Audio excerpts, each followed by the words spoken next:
Computer. Hola Vanessa, ¿cómo estás? ¿Qué tal? Bien, voy a Vanessa, ingresar. vos sos la que tiene el mail, todo es luz.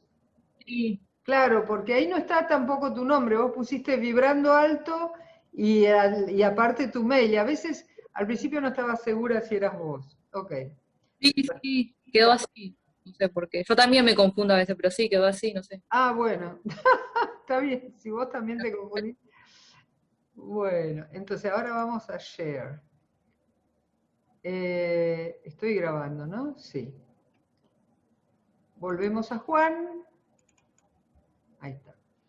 Entonces, estábamos diciendo en el uso de esa palabra extraña que después Juan prácticamente la va a identificar con Jesús, eh, con el Cristo en realidad, con Jesucristo, y es lo que estamos llamando el Cristo cósmico. Por eso me detengo en este concepto del logos, ¿no? Porque fíjense que no es el Jesús histórico, está hablando de otra cosa, que él después, como que el Jesús histórico fue un representante iluminado y especialísimo del logos. Pero obviamente hay otra cosa. Y entonces, en la filosofía griega podemos ver que el logos siempre alude a la ley que rige el universo. Por ejemplo, Heráclito, acá lo tienen, dice, no a mí, sino habiendo escuchado al logos, es sabio decir junto a él que todo es uno. ¿Se acuerdan que de Heráclito tenemos poquitos fragmentos?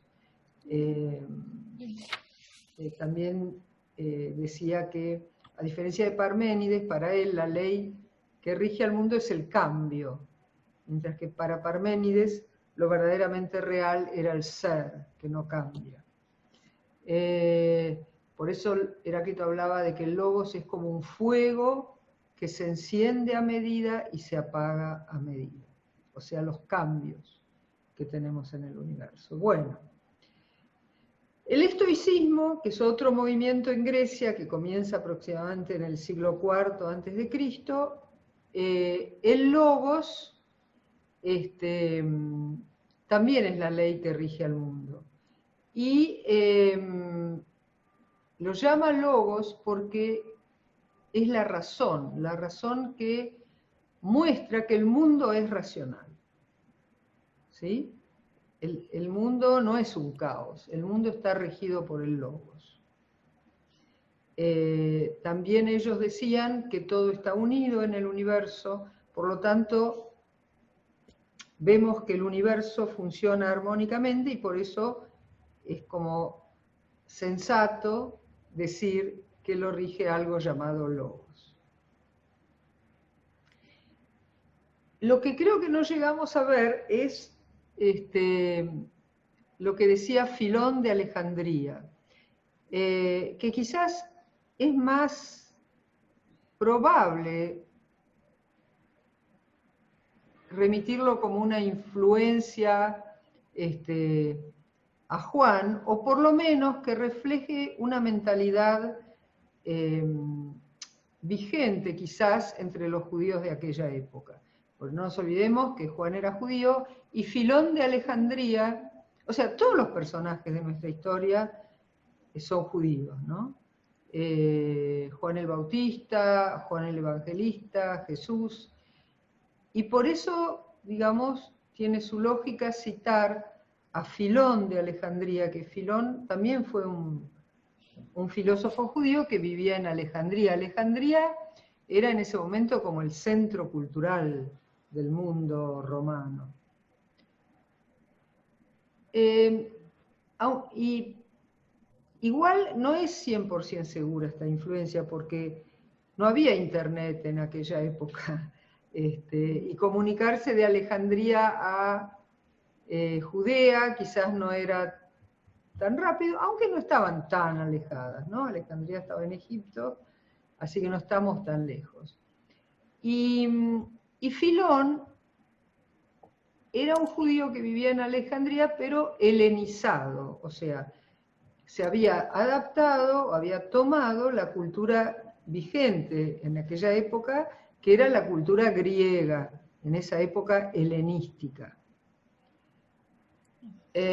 Y por lo tanto había leído a Platón. Yo no sé si ustedes se acuerdan un poquito de Platón. Vamos a tratar de decirlo fácil, porque lo que dice Filón llama logos a lo mismo que Platón llama el mundo de las ideas.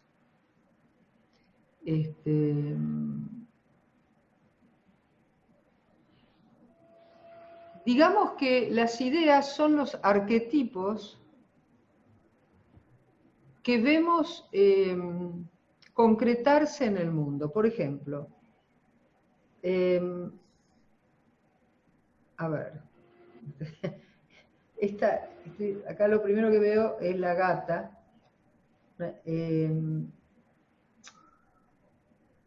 Entonces, lo que diría Platón es que todos los gatos concretos de este mundo, pasados, presentes y futuros, en realidad son concreciones diferentes de una idea, de un concepto, un arquetipo, que es el arquetipo del gato perfecto, que es lo que respondería a la definición de gato en el diccionario. Ahora, para el platonismo, todas estas copias de las ideas, que es lo que vemos en el mundo, son imperfectas y además son cambiantes. O sea, esta gata un día se va a morir. En cambio, la idea de gato nunca va a desaparecer. ¿Va hasta ahora? ¿Sí? Bueno. Por ejemplo, para entender, hay un ejemplo lindo que daba Platón para entender el mundo de las ideas, ¿no? Porque yo a veces cuando daba el mundo de las ideas en el secundario, me miraban como diciendo,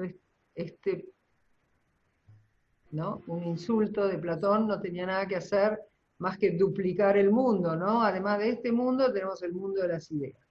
Pero no es que, digamos, él no tuviera nada que hacer y por eso duplicaba el mundo. Él, por ejemplo, da un ejemplo, yo entonces les daba este ejemplo. Él decía que en este mundo no, existen cosas semejantes, pero no cosas iguales, absolutamente idénticas, ¿verdad?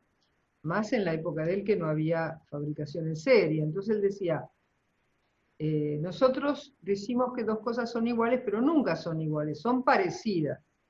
Entonces decía Platón, ¿y de dónde sacamos entonces la idea de igualdad? ¿Lo ven? Él decía, en el mundo no hay cosas iguales, absolutamente iguales. Entonces, ¿de dónde salió esta idea de igualdad? Entonces decía, la idea de igualdad tiene que estar en un mundo, el mundo de las ideas, donde el alma habitó antes de venir acá. Y por eso recuerda la idea de igualdad y cuando ve dos cosas parecidas dice, ah, son iguales. Pero en realidad no son iguales. Esa idea de igualdad ella la trae el alma, ¿sí? De ese mundo de las ideas y por eso la reconoce en esta realidad concreta. ¿Sí? ¿Se entiende? ¿Sí? Bueno. Rubén desapareció. ¿Ustedes lo ven? Ah, no, a ver. Ah, ahí está. Voy a desaparecer. Acá hay de mi tablero. Bueno. Todo esto para explicarles que, por ejemplo, Filón de Alejandría llama a lo que Platón llamaba mundo de las ideas, lo llama logos. Y yo lo traigo porque, fíjense lo que dice Juan. En el versículo 3 dice, a través de él todas las cosas vinieron a la existencia. Y ni una cosa tiene su ser si no es a través de él. Entonces, es muy probable que haya una resonancia acá del mundo de las ideas. ¿Por qué? Porque, ¿cómo veía Platón, por ejemplo, el surgimiento de este mundo? Platón decía Platón no hablaba de una creación a partir de la nada, como dice, por ejemplo, en el Antiguo Testamento, ¿no? Que no había nada y de repente hubo mundo. Platón decía que ya existía el mundo de las ideas, eterno, y había lo que él llamaba un demiurgo, que era una especie de artesano, y había la materia prima, materia sin forma. Entonces, el demiurgo, mirando el mundo de las ideas, por ejemplo, mirando la idea de gato, construía en la materia como un alfarero un gato concreto, ¿sí? O los gatos concretos. Entonces, esto es probable que nos ilumine un poco lo que dice acá Juan. A través del logos, todas las cosas vinieron a la existencia. O sea, el logos era como el depósito de las ideas perfectas que luego se encarnan acá, en este mundo material. Así como nuestra alma primero vivió en el mundo de las ideas, era una idea, y se vino a encarnar acá con este cuerpo, ¿no? Ese es el mundo de Platón.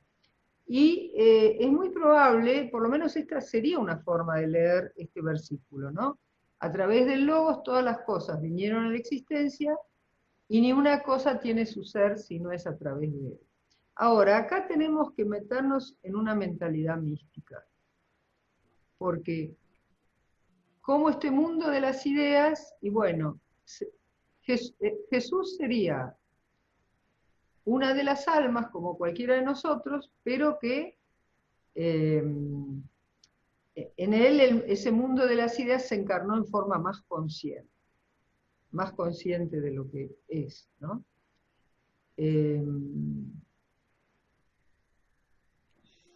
Acá puse también conjunto de arquetipos, ¿no? Capaz que se entiende mejor. El arquetipo, no sé, por ejemplo, si llamamos arquetipo, como los arquetipos de Jung, por ejemplo, la sombra. Porque cada uno de nosotros tiene una sombra que sería un caso concreto particular de lo que es el arquetipo de la sombra, ¿no? Bueno. También traje acá este personaje, ven en las notas, Poimandres, un personaje de lo que se llama el corpus hermeticum, o sea, enseñanzas atribuidas a... ¿eh? A Hermes Trismegisto, también cuyo origen se pierde en las noches de los tiempos, se lo atribuye a un personaje que vivió en Egipto, y este Poimandres aparece en estos diálogos del Corpus Hermeticum, y es un mediador entre los seres humanos y la divinidad, ¿no? Un poco como Jesús también. O sea, hay muchas cosas culturales flotando por ahí. ¿Está hasta ahora? ¿No están abrumados? Bueno, es que este texto es difícil, si no. Bueno, y la última tradición, la más fuerte que vimos, es la influencia hebrea, judía, con su himno aquí a Jochma, la sabiduría, que está en Proverbios 8, 22 a 31, la sabiduría.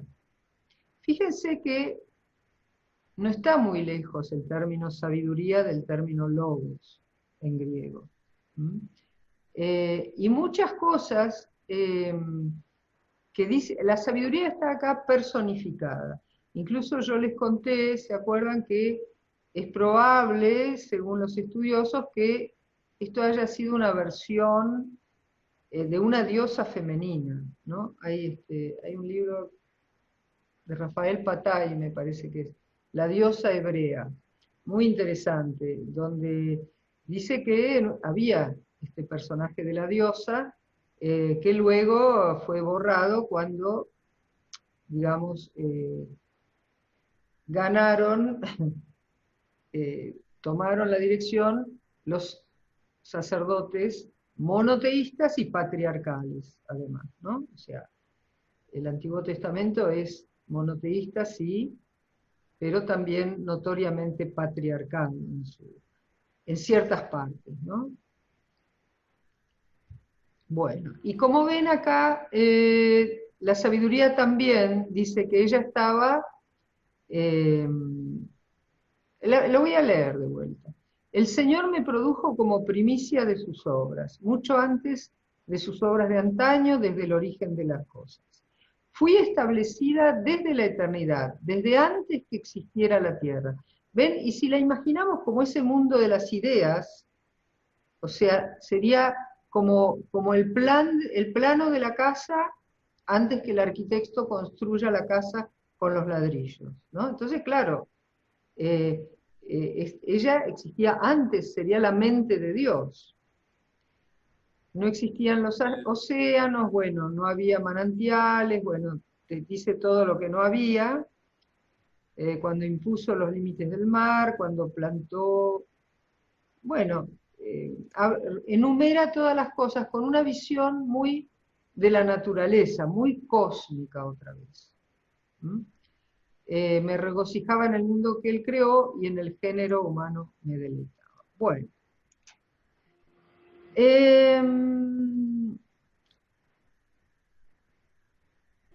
Vamos al versículo 4, entonces. En ella estaba la vida, y la vida era la luz para todos. Esto no lo habíamos leído todavía. La luz brilla en las tinieblas, y las tinieblas no la vencieron. Bueno. ¿Alguien dice algo? No. Marta, ¿estabas diciendo algo? Apenas si escucho. Dice, la luz brilla en las tinieblas y las tinieblas no la recibieron. ¿No la? Recibieron.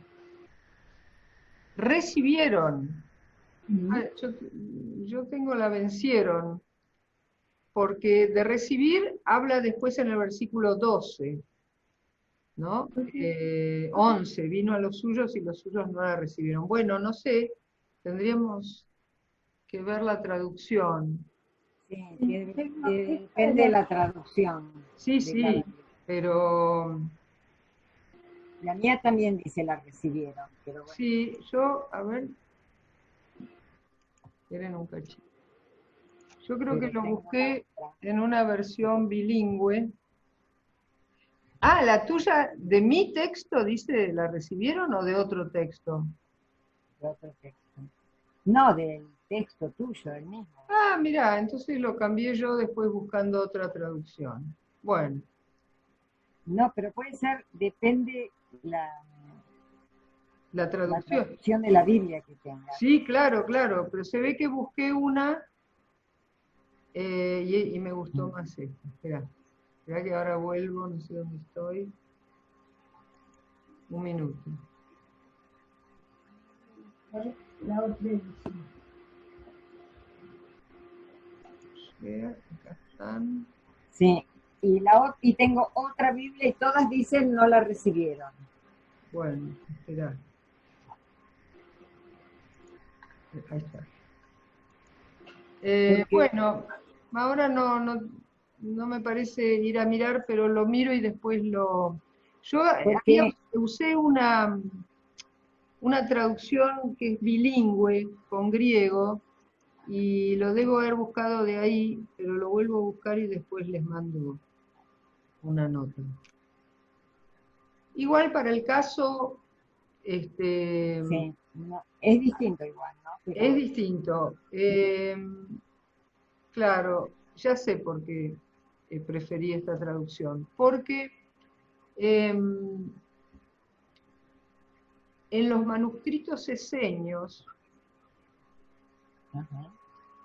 ellos hablan, hay uno de los manuscritos que se encontraron de los rollos del Mar Muerto, habla de el rollo de la guerra, lo llaman. Y habla de la guerra de los hijos de la luz contra los hijos de las tinieblas. Acá lo tengo, la regla de la guerra. ¿Ven? Perdón, ¿puedo decir una cosita? Sí, Ahí está. Fui a buscar en la Biblia de Jerusalén, sí. que es una referencia fuerte, y ahí la traducción dice, ¿dónde está el cuarto? Era, ¿no? El quinto. El quinto. Y la luz brilla en las tinieblas y las tinieblas no la vencieron. Bueno. Con esto no vencieron. Que es la Biblia de Jerusalén, que es la Biblia más académica, digamos. Claro. Gracias, te agradezco la referencia. Lo voy a investigar porque se ve que lo cambié y no anoté por qué lo cambié. Pero ahora recuerdo... Bueno, pero ahí está. Claro, esto igual la que yo consulté fue otra, la bilingüe, pero la Biblia de Jerusalén también es una buena referencia. Pero igual lo busco y después les digo. Les cuento por qué preferí esta traducción. Por este motivo, que hay un rollo eseño que se encontró que se llama La Regla de la Guerra, y ellos se llaman a sí mismos, los eseños, hijos de la luz. Esperen que lo voy a... Ahí está. Conducidos, y digamos, el líder humano es alguien que ellos llaman maestro de la justicia. Y el líder divino es, como ven acá, el arcángel Miguel, dicen ellos. Ellos nunca nombran a Jesús, el nombre Jesús no aparece en los rollos del Mar Muerto. Pero hay muchas cosas de las frases de Jesús que parece remitir a que él tuvo relación con los eseños. Lo cual no sería raro, ¿no? Los eseños estuvieron desde el siglo II a.C. hasta el siglo más o menos II después de Cristo. Bien, y ellos en su guerra dicen que están en guerra con los hijos de las tinieblas, que ellos llaman en hebreo Kitim, y conducidos por estos hijos de las tinieblas por Belial. Es un nombre como de Satanás o del diablo. Ahora, los historiadores dicen que ¿quiénes pueden ser estos hijos de las tinieblas? Algunos dicen que son los romanos, quizás, que estaban ocupando, ¿no es cierto?, Judea en ese momento. Otros dicen que también puede hacer referencia, porque digamos, este grupo de los eseños se retiró al desierto porque consideraba que los sacerdotes y los grupos de su época no seguían realmente las escrituras, ¿no? En particular, ese grupo que se llamaba los saduceos. Los saduceos eran sacerdotes, sacerdotes que estaban en el templo de Jerusalén en la época romana. Pero ¿qué pasó? Estos saduceos eran ilegales como sacerdotes. ¿Por qué? Porque para ser sacerdote, no me río porque siempre se cuecen habas en todas partes, ¿no? Los saduceos eran una minoría, eran gente de mucho dinero y de mucho poder.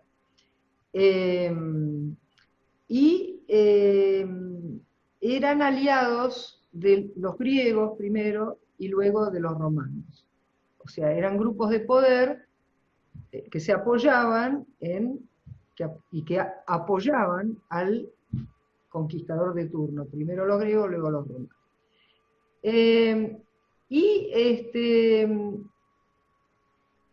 Y digamos, cuando vinieron los romanos, ellos dijeron, bueno, nosotros vamos a ser sacerdotes del templo, o sea, se impusieron. ¿Pero por qué eran ilegales? Porque según la tradición judía, para ser sacerdote del templo había que ser descendiente de Aarón. Aarón era el hermano de Moisés y era el primer sacerdote y se suponía que solamente los descendientes de él podían ser sacerdotes. Y estos dijeron que no, ocuparon. Entonces, los esenios, que eran muy observantes, los esenios eran prácticamente como una orden monástica. Eran solteros, no tenían, eran célibes. También para entrar a la orden tenías que darle todas tus riquezas y luego todo se compartía entre todos. Parece que eran vegetarianos y eran muy observantes. Por ejemplo, tenían otra cosa que les va a interesar. Tenían, por todos lados se descubrieron, porque estaban las cuevas, pero también había un pueblo que se llamaba Qumran, donde ellos vivían. Y por todas partes hay piletas rituales. O sea, era un lugar en el desierto donde el agua era muy escasa. Sin embargo, está lleno de... Son como especies de bañaderas verticales, porque en la religión judía hay mucho baño ritual, ¿verdad? O sea, para purificarse. Y se ve que ellos, este asunto de la pureza, para los esenios era muy importante. Entonces, para ellos, esto es para explicarles que entonces para ellos los saduceos, al igual que los romanos, eran la oscuridad, eran los hijos de las tinieblas, porque para ellos que los sacerdotes hayan tomado en forma ilegal el sacerdocio en el templo, en ese momento todavía no había sinagogas, había un solo lugar de culto que era el templo de Jerusalén. Entonces, lo que hicieron estos saduceos para ellos era espantoso, ¿ven? Eso es lo que les quiero mostrar. Bueno, entonces, es muy probable que Juan y Jesús, o sea, el apóstol Juan y Juan el Bautista, que va a aparecer ahora, no sé si fueron esenios o estuvieron relacionados, o a veces hay gente que pasaba un tiempo, ¿no? Vieron como ahora también hay gente que va a un monasterio y se queda ahí. Bueno, entonces de ahí esta referencia a la luz y las tinieblas. Después hay una referencia a la luz muy obvia. ¿Cuál es? ¿Dónde aparece la luz? En el Antiguo Testamento. En el Génesis, lo primero que crea Dios es la luz. Bueno.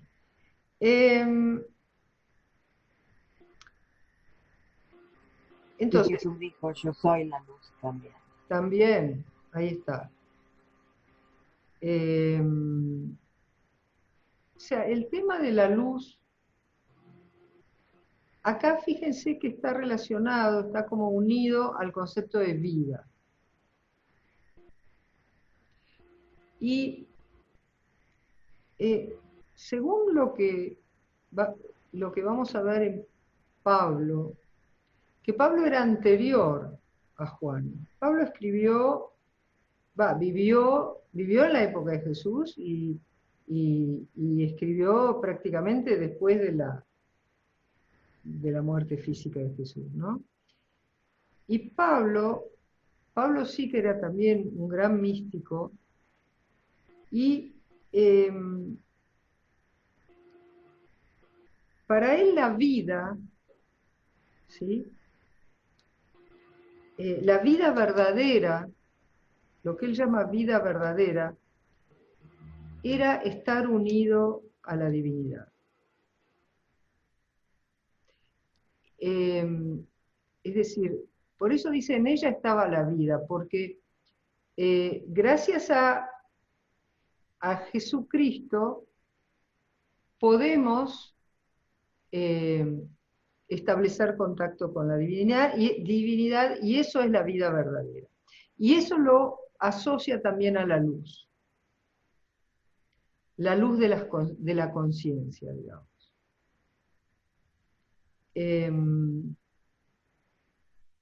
Esa luz primigenia que fue la primera creada en la creación del mundo, que no es la posterior, la del sol y de la luna. Es una luz como más básica, más parecida a, podríamos decir, a una energía que está por todas partes, ¿no? Y esa imagen de ver la luz es muy usada para lo de ver a Dios, ¿no? Y cuando ves a Dios, empezás a vivir de verdad. Ese es un poco el mensaje. Y es para todos.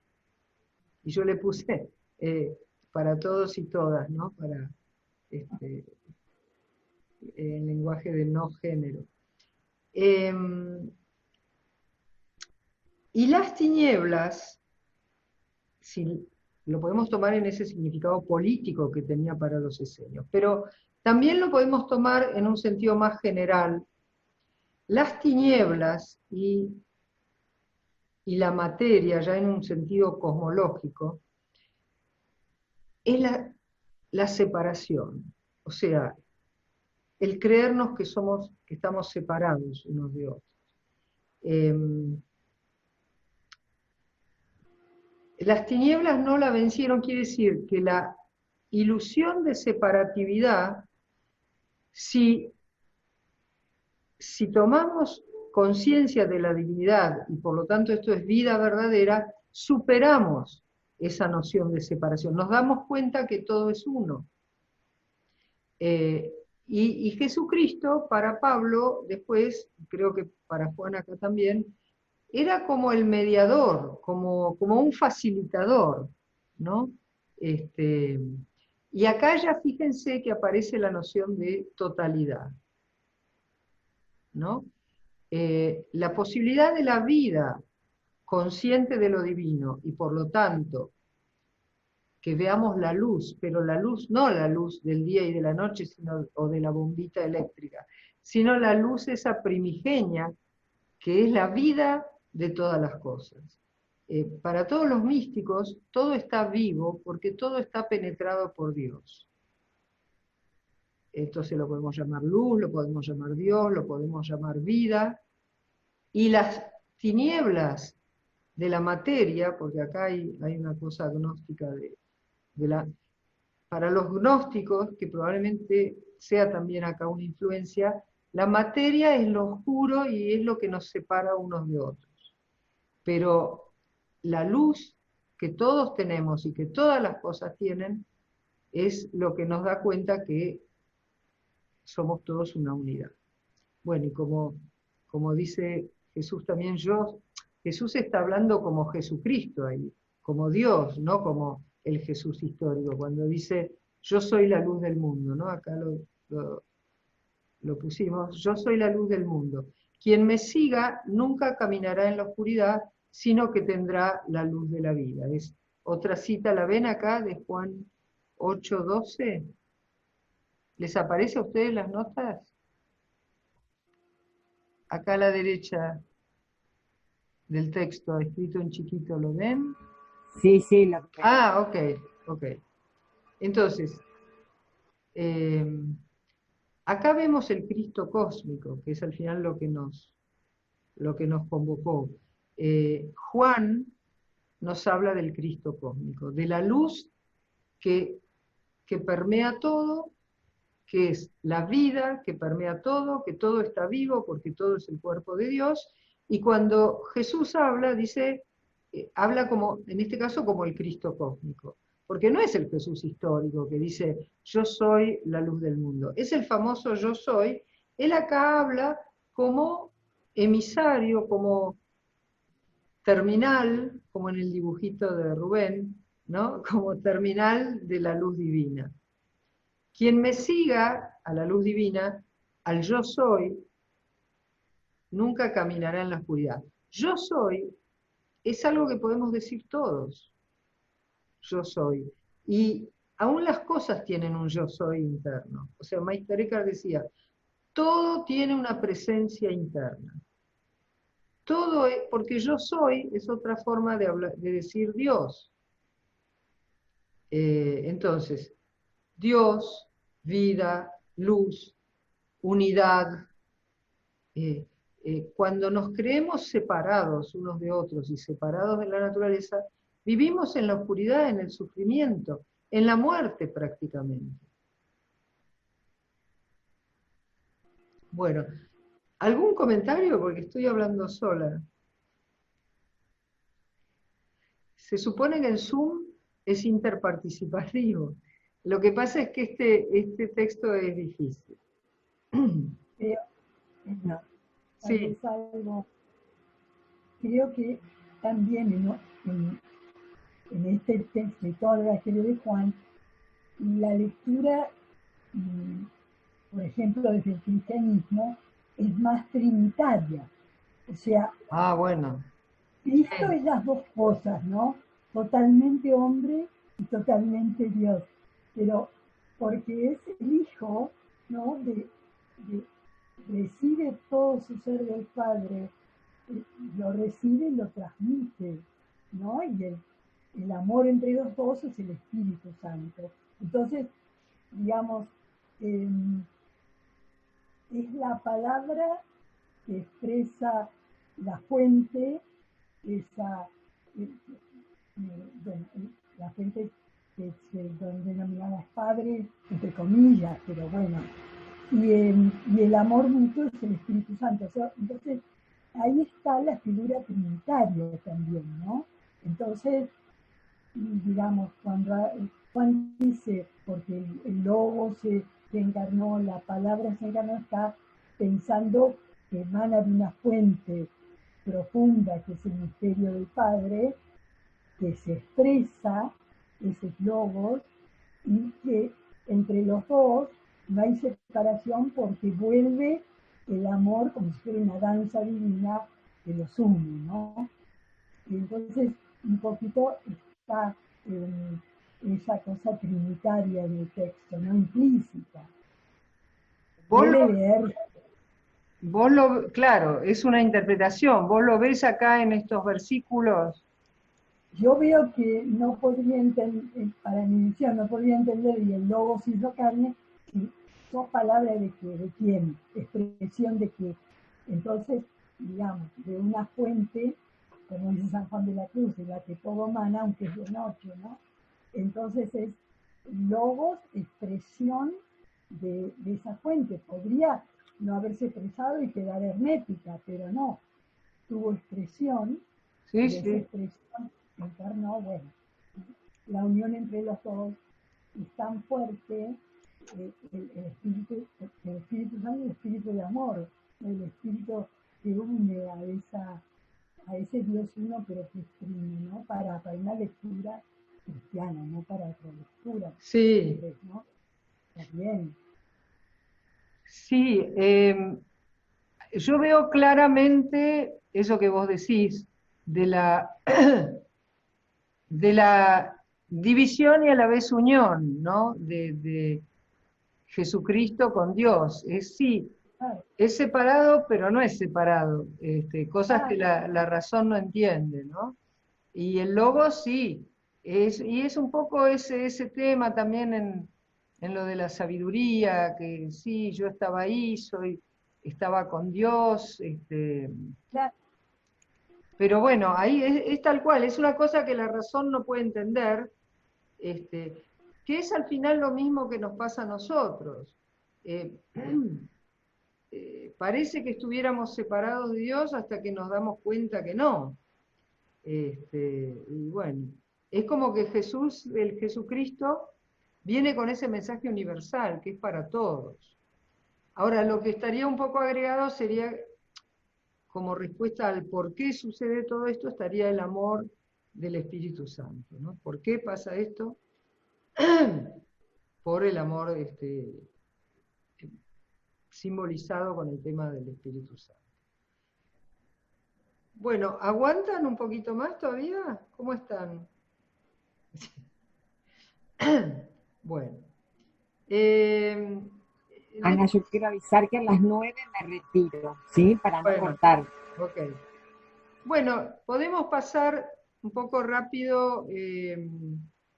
Acá hay una referencia a Juan el Bautista que que incluso hay personas que piensan que es una interpolación, o que fue agregado por el mismo Juan Evangelista, pero después, ¿no?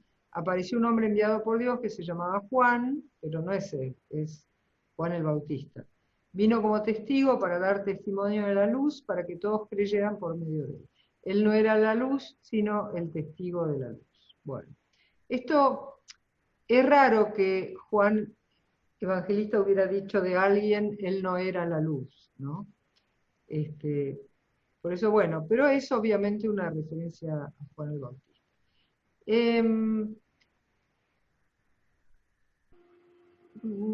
A ver.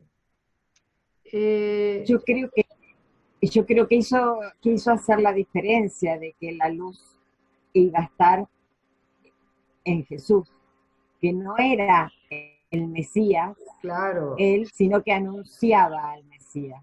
Por Sí. eso, lo que pasa es que como la visión de Juan es más cósmica, por eso, pero sí, claro, seguro. Y dice, la luz verdadera que ilumina a todos, ¿ves? Acá hay una cosa de totalidad, ¿no? Es decir, que es un mensaje para todos. Estaba llegando al mundo. Acá hay también como una cosa dinámica, ¿no? Que yo creo que podemos salir del lugar histórico chiquitito del siglo I, y podemos decirlo como que es un proceso actual también, eterno. O sea, la luz verdadera que ilumina a todos está llegando al mundo, siempre, siempre. O sea, para mí, ¿no? Es un proceso dinámico que sucede todo el tiempo, cada vez que nace un bebé, que aparece algo nuevo, o el mismo transcurrir de los acontecimientos, para quien percibe la luz verdadera, es siempre la luz llegando al mundo. O sea, todo lo que sucede, aunque no, a veces no nos guste o no lo entendemos, es la luz pariendo, como decía Meister Eckhart, ¿no? Dios está constantemente en el lecho de parto, pariendo al mundo. Y lo mismo el versículo 10, fíjense, lo pongo en presente. Ella está en el mundo, y el mundo fue hecho por medio de ella, y el mundo no la conoce, es decir, muchos, la mayoría, no la conocen. Creo que no hace falta que les demuestre esto, ¿no? Bueno, acá está en el pasado, pero a mí me parece que es un hecho eterno, ¿no? Ella está en el mundo fue hecho por medio de ella, eso se puede entender incluso por el tema de lo que veíamos del mundo de los arquetipos, del mundo de las ideas. Aún hoy en día, uno puede mirar una simple hojita y se da cuenta que ahí hay una inteligencia actuando. Si queremos, podemos decir que es la mente de Dios, con toda su idea del árbol perfecto, de la hoja perfecta, o sea, la parte mental del proyecto de la hoja, digamos. Está llegando constantemente al mundo, solo tenemos que ver, que mirar. Una flor, un animal, y aún las cosas que no nos gustan también, es siempre la mente de Dios que está concretando. Y Jesucristo es como un pasaporte que nos tendría que ayudar a ver eso. Al final el Cristo cósmico, un poco como decía Marta, es difícil diferenciarlo del Padre. Es el Padre mismo que está llegando al mundo también, ¿no? Y acá para ver en la visión cristiana diríamos, ¿por qué? Y bueno, por el amor cósmico también, por amor. Aun cuando hay cosas que no nos gustan, ¿no? No sé dónde leí que Dios nos da siempre regalos, pero a veces el envoltorio no nos gusta, ¿no? Bueno, vino a los suyos y los suyos no la recibieron. Acá, históricamente, quizás haya una referencia a parte de los judíos que no aceptaron que Jesús fuera el Mesías. Otros sí lo aceptaron, ¿no? O sea, algunos lo aceptaron y otros no. Pero también podemos ampliarlo y decir que todos somos los suyos, ¿no? Porque al final todos somos suyos. Y algunos lo reciben y otros no. Pero a todos los que la recibieron, a los que creen en su nombre, les dio el poder de llegar a ser hijos de Dios. Es decir, cuando vemos la luz, cuando percibimos la luz en todas las cosas, nos vamos, o sea, ser hijos de Dios somos siempre hijos de Dios, pero cuando nos damos cuenta, cuando vemos la luz, cuando vemos la luz divina brillando en todas las cáscaras, ¿no? En la cábala judía se habla de clipot, de las cáscaras de la materia que parecen separarnos unos de otros, nos damos cuenta que somos hijos de Dios. O sea, ya lo somos.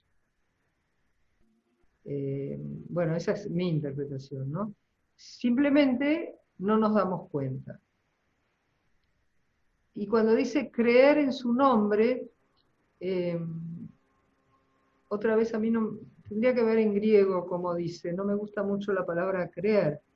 Me gusta cuando lo vemos, y ahí tenemos la certeza, ¿no?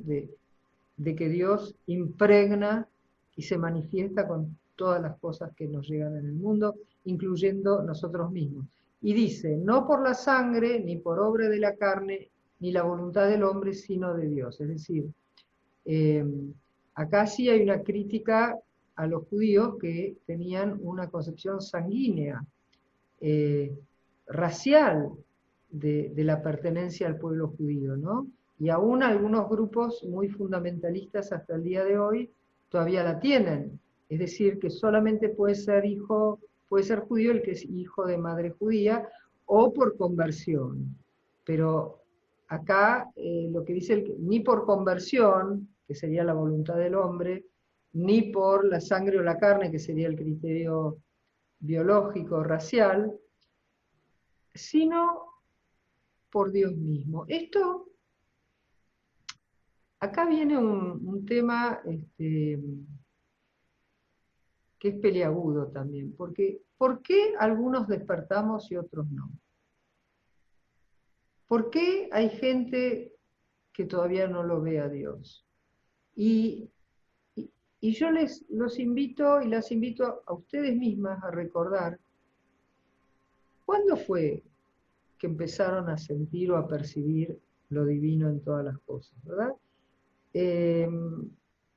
O sea, hay una época en que no lo vemos y de repente lo empezamos a ver y ahí lo empezamos a buscar, no es al revés, que buscamos y después lo encontramos. Yo creo que es al revés, cuando uno empieza a buscar lo divino es porque ya la semilla está, ya lo empezó a ver. Entonces, en el fondo creo que despertamos cuando el espíritu así lo quiere, ¿no?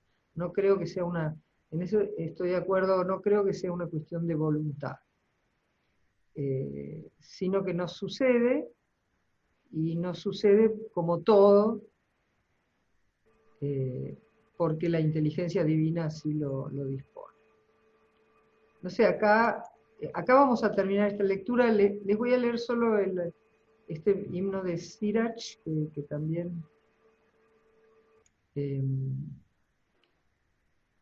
es decir, todo lo que hemos visto hasta ahora es esa concepción cosmológica de Jesús, que eso es trabajo de Pablo, que fue anterior a Juan, pero en Juan aparece también. ¿Hay alguna pregunta? No sé, porque... ¿Se ve más o menos? Sí, Miriam. Sí, doctora. No sé si si sea oportuna o apropiada, pero entonces mi Sí. pregunta sería, lo que transmitió Juan y Pablo, esa visión cosmológica fue transmitida por Jesús Eh, para... eh, hay muchas frases del Jesús histórico, por lo menos tal cual fue transmitida por ellos, este, que hacen pensar así, sí. Pero fue mal interpretada por la gente de su época. Sí, sí, sí, y por Yo eso... creo que sí, que incluso más, casi todas las frases de Jesús, del Jesús histórico, deberían interpretarse cósmicamente, cosmológicamente. Pero la gente de su época la interpretó políticamente o como arrogancia, como ego. Es muy buena la pregunta, no es desubicada, porque explica la reacción de la gente de su época. Lo interpretaron como que él, el Jesús de Nazaret, hijo de un carpintero, decía: yo soy la luz, la verdad y la vida. Y el mensaje era cosmológico, era el Cristo cósmico. Sí, sí. Pero bueno, fíjense lo que le pasó, ¿no? Y lo que le pasó a muchos místicos, porque son mal interpretados. Ahí está, muy bueno. Gracias. Sí, no, gracias a vos, está bueno. Claro, los saduceos no querían saber nada, porque él vino y les tiró abajo las mesas de los cambistas, de los comerciantes. Los romanos no querían saber nada porque la gente en general entendía el pueblo judío, el Mesías, como un rey que iba a venir y que iba a liberar al pueblo desde el punto de vista nacional. Así que bueno. La verdad que tenemos suerte de vivir hoy en día, ¿no? A muchas mujeres las quemaron en el siglo XIV, XV, XVI. A Giordano Bruno lo quemaron también en el 1600, o sea, porque bueno, mucha gente no está tan lejos de la visión cósmica que solo ve la visión individual separatista, ¿no? Y que estamos separados unos de otros. Bueno, sí.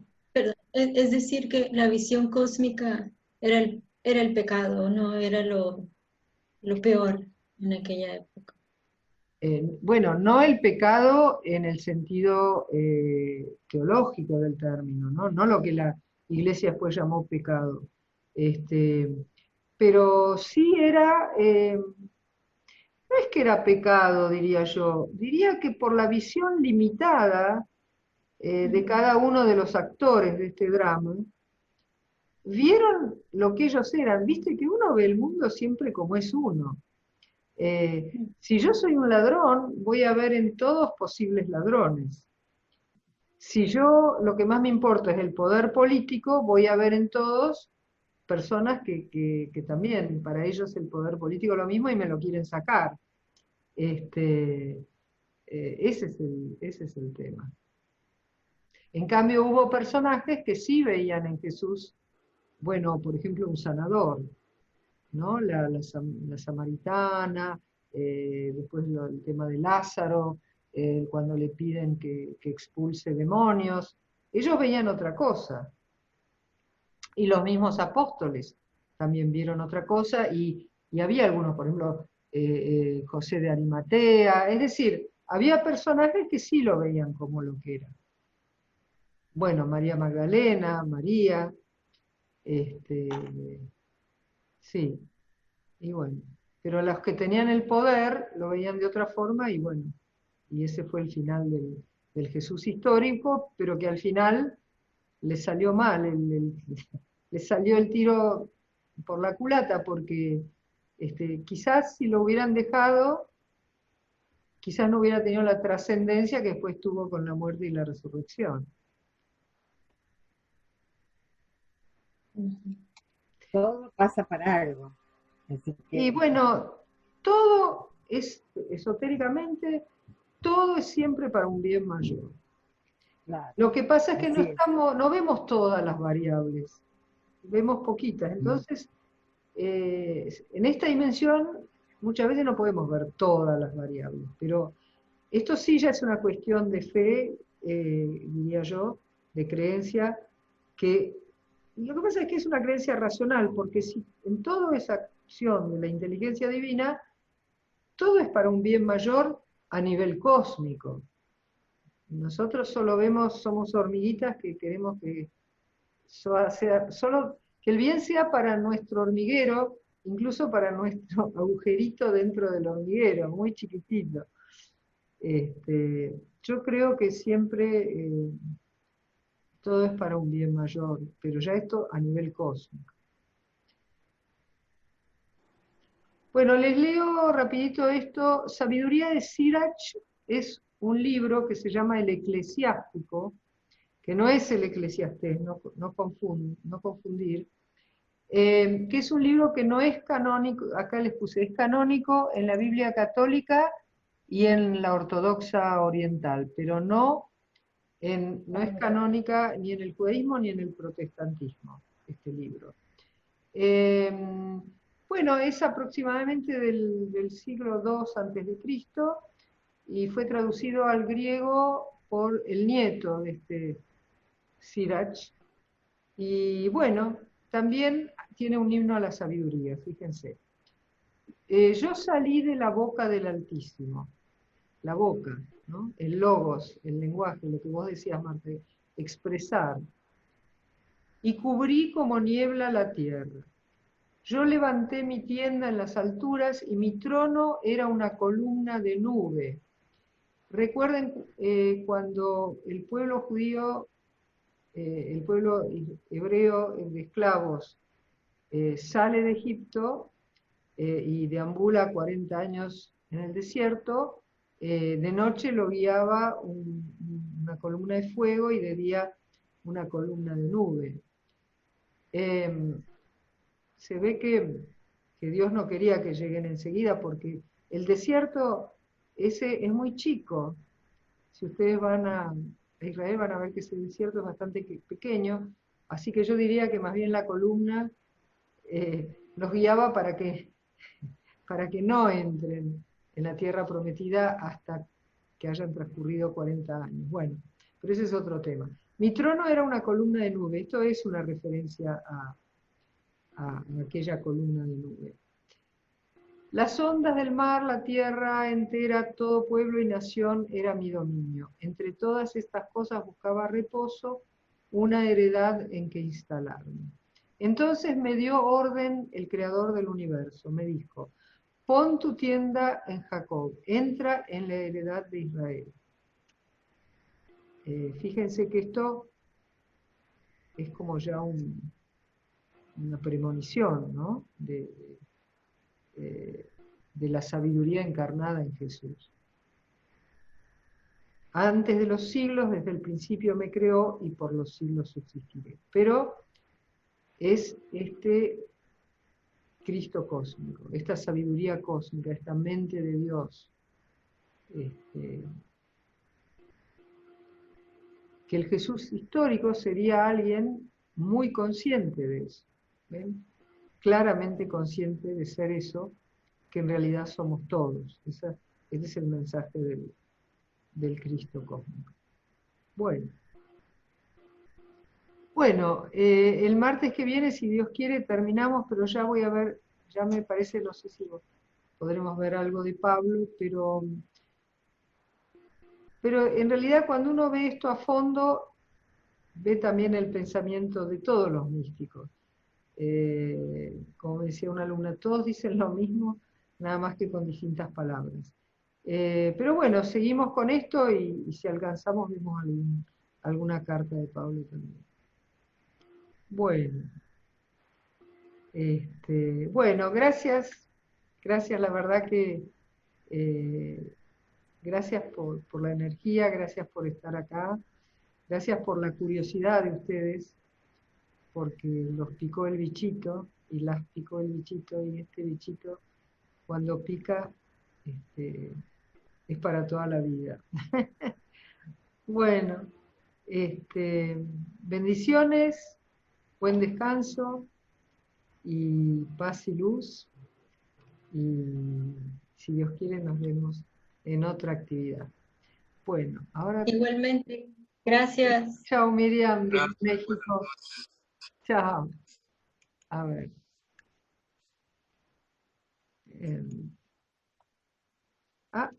Vanessa, habías dicho algo, pero no te vi. Bueno. No. Me pareció ver un mensajito. Ok. Sí, puso un mensaje, gracias Ana.